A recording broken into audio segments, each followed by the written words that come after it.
What bottles of bourbons and whiskeys do I wish I traded instead of drank? Let's find out.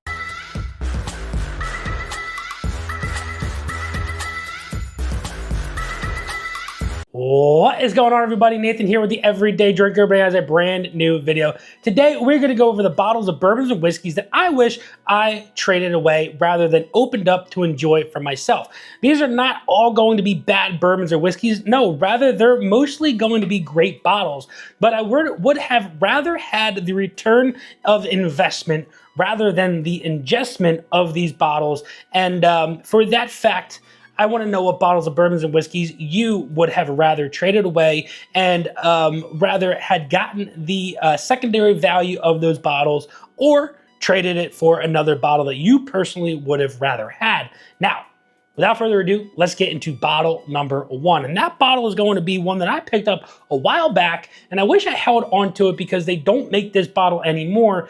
And the secondary value of this thing has skyrocketed like you wouldn't believe. And that goes to this bad boy right here. This is an Old Forester single barrel pick, but as you guys can see on that neck tag, this is a 90 proofer. This is not a 100 proof black label or a blue label barrel proof single barrel. No, this right here is not made anymore as of, I believe, 2024. This was an NJ Wine Merchants Barrel Floor 1 Warehouse 1. And for as good as this 90 proof whiskey is at $40 when I bought it, for the return of investment of this bottle, I could have made triple or quadruple what I bought this bottle for and put it in my pocket or traded it away for another bottle. And for me, that the whiskey side is definitely worth the secondary value of it. Let's get into bottle number two. Bottle number two goes to one of my favorite brands, 1792, but this is going to be the Sweet Wheat. And this bottle right here always interested me solely due to the fact that it said the word sweet. And when I was in the beginning of my whiskey journey, I was always looking for a sweeter bourbon rather than something that was oaky and complex. I wanted something that was sweet and upfront and easy to drink.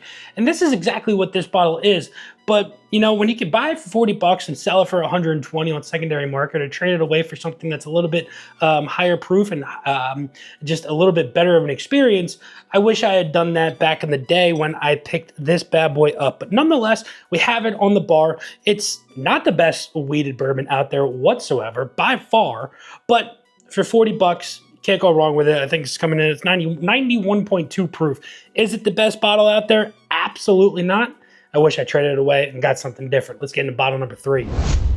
Bottle number three goes to our first of two Jack Daniels. That's right, we've got two Jack Daniels on this list, and the first one goes to this one right here. This is the Jack Daniels 10-year. This is the batch 3 from 2024. Now, like I said, these are not bad bourbons whatsoever, or whiskeys, if you want to consider this a Tennessee whiskey. This is not a bad bottle whatsoever, but when you think about what I could have traded this for or the secondary market for it when I bought it at 80 bucks, I wish I, was able to get something a little bit better.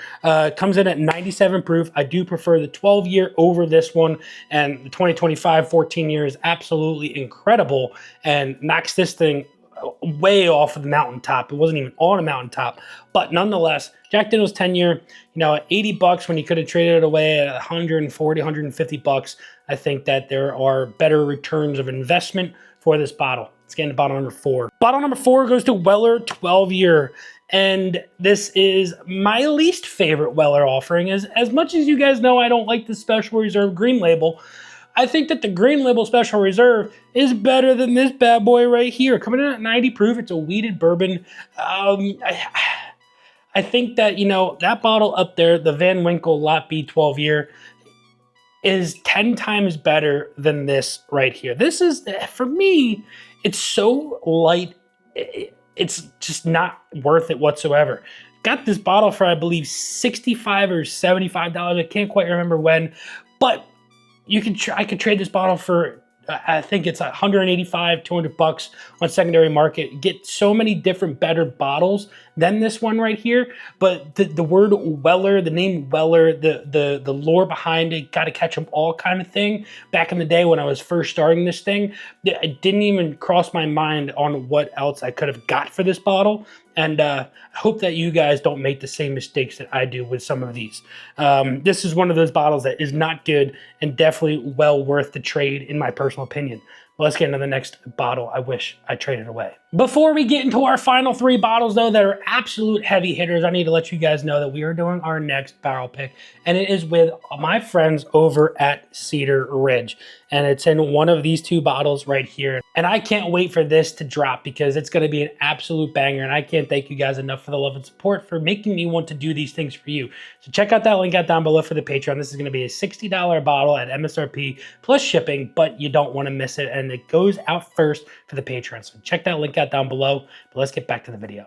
The next one I wish I traded away goes to this right here. This is a Stagg Jr. store pick coming in at 130.6 proof. I got this bottle for 170 bucks, and I could have traded it away for about 300, 275 to 300, and I could have got way better bottles for this. You know, I've got so many Stagg Juniors, and that's a great thing to say, right? I have so many Stagg Juniors. I have 3 store picks now, and the other 2 just beat this one to a pulp. It's not a bad bottle whatsoever. It's an absolutely delicious barrel proof batch 1 Buffalo Trace offering. But for the hitters that the Stagg Jr. has to offer are complete bangers, and this one is just a run-of-the-mill barrel proof offering that is just not worth the dough that I shelled out for this thing. And for what I could have got back for it, I wish I did so. Let's get into our next whiskey. Our next whiskey goes to the second Jack Daniel's on this list, and that is the Jack Daniel's Coy Hill. Got this bad boy for MSRP back in 2024.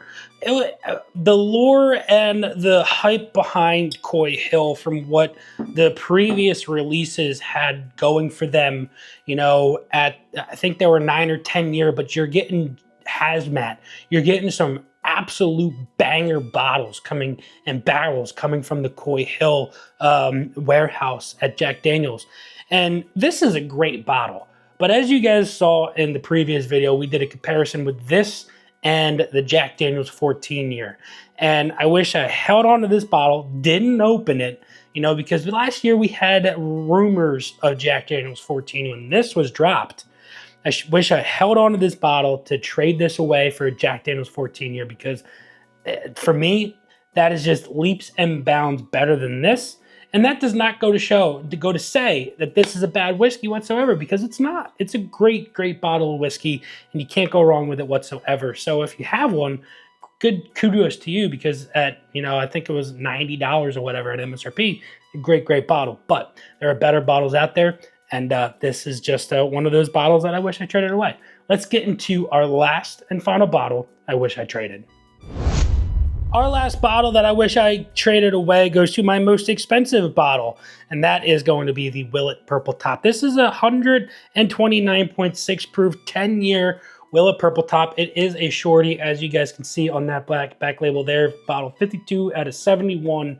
$3.99 for this bottle, and for what I could have got for it, I could have got, you know, an entire case of a Stagg Jr. store pick for what this bottle goes for on secondary markets.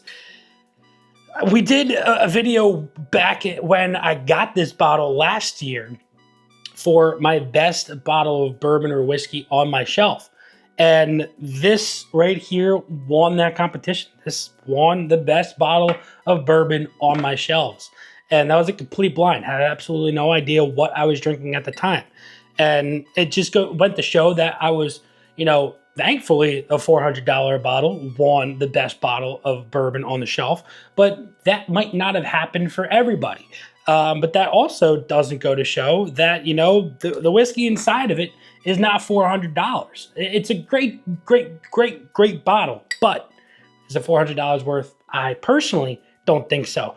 Like I said, I want to know your bottles that you wish that you traded away down in the comments below, because we all have those mistakes that we made, and we have to just let it out and voice our thoughts, and we are all here for you. Like, you are here for me. check out that link out down below for the Patreon to get in on that barrel pick. Make sure you guys drop that like, smash that subscribe button. Lets me know that you enjoy the content, and lets me continue to do what I do because I truly enjoy it. But until next time, this has been Nathan with the Everyday Drinker. Cheers.